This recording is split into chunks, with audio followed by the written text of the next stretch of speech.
دوستان سلام، به کانال پارادوکسیلین خوش اومدید.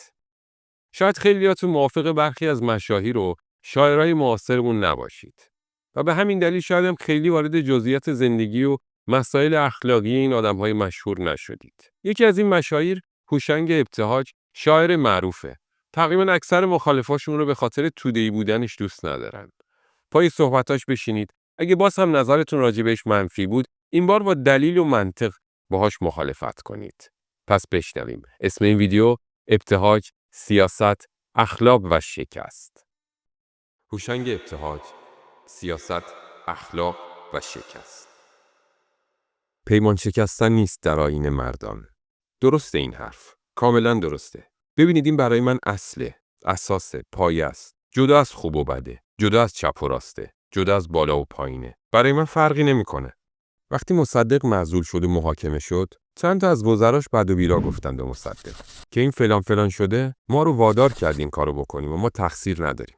اینها همیشه برای من منفور بودن. اصلا نامردی این، ناجوانمردی این. برعکسش هم هست. شاه وقتی 25 مرداد 32 فرار کرد و رفت بغداد و جرئت نکرد بغداد هم بمونه و رفت روم و دیگه امیدی هم نداشت برگرده و کودتای 28 مرداد بگیره و پیروز بشه، یه بابایی ظاهراً یه مرد کلیمی که پولدارم بود، رفته بوده پیش شاه و گفته قربان، من میدونم شما با عجله از کشور خارج شدین. بعد یه چک 5 میلیون دلاری کشید و داد به شاه. برای من این آدم خیلی محترمه. به حاکم معزول که معلوم هم نبود برگرده، اعتقادشو نشون داده. این آدم برای من محترمه، اگرچه از اون طرف باشه. حالا یه آدم بدبین ممکنه بگی یه قماری کرد. محاسبه کرد که اگه شاه برگرده، من چه موقعیت درخشانی خواهم داشت. که در زمان بینوایی اومدم به کمک شاه. از اون طرف هم یه سرهنگ اشرفی بود، رئیس شهربانی و فرماندار نظامی مصدق.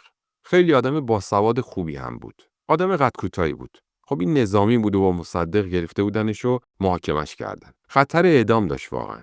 چون نظامی بود و شاه سر نظامی‌ها کوتاه نمی‌اومد. تو دادگاه سرهنگ اشرفی رو احضار کردن برای شهادت. درباره یه کاری در دوران مصدق. این مرد اومده رفته تو دادگاه جلوی دکتر مصدق و ایستاده سلام نظامی داده. گفته قربان اجازه می‌فرمایید. آقا اجازه می‌فرمایید برم شهادت بدم. با جونش بازی کرده. یعنی هنوز رئیسش و دکتر مصدق میدونه که حالا معزول شده و با خاری و زاری میخوان محاکمش کنن. قیمت داره این کار. خیلی هم قیمت داره. هم کار این سرهنگ قیمت داره و هم کار اون بابایی که رفته چک داده به شاه. هر دوشون یه کار جوانمردانه درخشان کردند. یکی از 5 میلیون دلارش گذشته و یکی هم از جونش گذشته. البته قیمت هر دو تا کار یکی نیست. نمیشه هر دو رو مساوی دونست. اما هر دو کار سرچشمه میگیره از یک انسانیتی. حالا این آدم به نظر من به راه خطا میره. به نظر من، نه به نظر خودش و نه به نظر دیگران.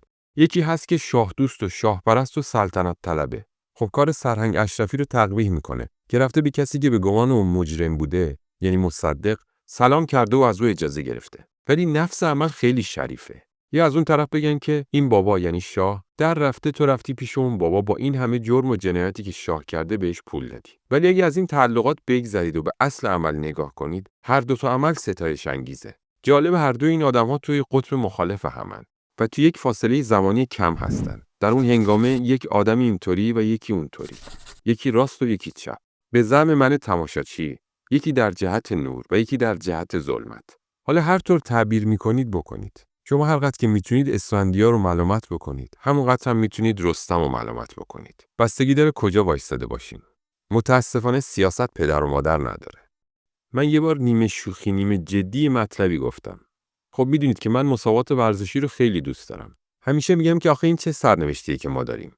من از هر کی که خوشم میاد، از هر تیمی، از هر بازیکنی، اون شکست میخوره. خب راه ساده اینه که آدم بگه ابر و باد و مه و خورشید و فلک در کارن که دلخواه من نشه. ولی این نیست واقعا. علتش هم پیدا کردم. ای بس خود منه. من همیشه طرف ضعیفو میگرفتم. یه سیاه‌پوست داره با یه سفیدپوست مسابقه میده. خب ضعیف همیشه میبازه دیگه. یه تیم آفریقایی ضعیف داره با یه تیم اروپایی استعمارگر بازی میکنه. من دلم میخواد آفریقایی ببره، ولی میبازه دیگه.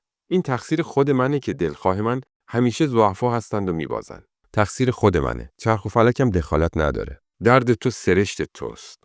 درمان ز که خواهی جست. بله مقصر اصلی منم که ناظر این شکست میشم. نتیجه برای من مهمه و با تمام رگ و گوشت و پوست من ارتباط داره. اما اینکه به نتیجه نمیرسی حرف دیگه است. تو به نتیجه اهمیت میدی و وقتی به اون نمیرسی انگار همه غم‌های عالم تمام سقف آسمون روی سرت خراب میشه. شما به این غزل‌هایی که من این سالهای آخر گفتم و شاید آخرین دوره شعر گفتن من باشه نگاه کنید. چی داره میگه؟ اونجا که گفتم نماند جز من و چشم تو مست. یعنی چی؟ یعنی واقعا لحظاتی هست که شما میبینید دیگه نمیشه تحمل کرد. اما خاصیت آدمیزاد اینی که باید تحمل بکنه. واقعا آدمیزاد در این 50 سال اخیر زیر یک بمباران کیهانی شبانه روزی بوده. یک آدمی مثل من 60 سال 70 سال زیر این بمباران بودم. منتها من یک لحظه شک نکردم. یعنی من هرگز نگفتم که این طرف میدون همه چیز پاک و انسانی بوده. هرگز اینطوری نبوده. در همین سقوطایی که در همین دوره اخیر در جهان به وجود اومده، معناش این نیست که من به بدیها و کجیها و خودبینی‌ها توجه نکردم. خیلی هم چشم باز داشتم، گوش باز داشتم. اینها رو دیدم، فهمیدم، ولی این عیب‌ها رو همیشه فرد دونستم. گاهی همین کاستیا قیمت خیلی گرونی داشته. دردا و دریغا که در این بازی خونین، بازیچه ایام دل آدمیان است. یعنی خیلی از بدیها به قیمت زندگی‌ها و شرافت‌های انسانی تموم شده. ولی این بهونه کوتاه اومدن، تسلیم شدن، برگشتن و از اون آرزوها دست کشیدن نمیتونه قرار بگیره. ممکنه کسی بگه آقا تو دلت خوشه، خیال میکنی. ولی من واقعا باور دارم که خیلی در فطرت آدمیه. شما هیچ جنایتکاری رو نمیبینید که با افتخار بگه من جنایتکارم، دزدم. همیشه یه بهونه‌ای میاره. میگه مجبور شدم، بچه‌م مریض بود. هیچ کس رو پیدا نمی‌کنید که در حال تعادل روحی ستایشگر بدی باشه و بگه من جنایت کردم و بدی کردم و خیلی هم خوشحالم و افتخار میکنم که سر فلانی رو بریدم، گوش اون بریدم.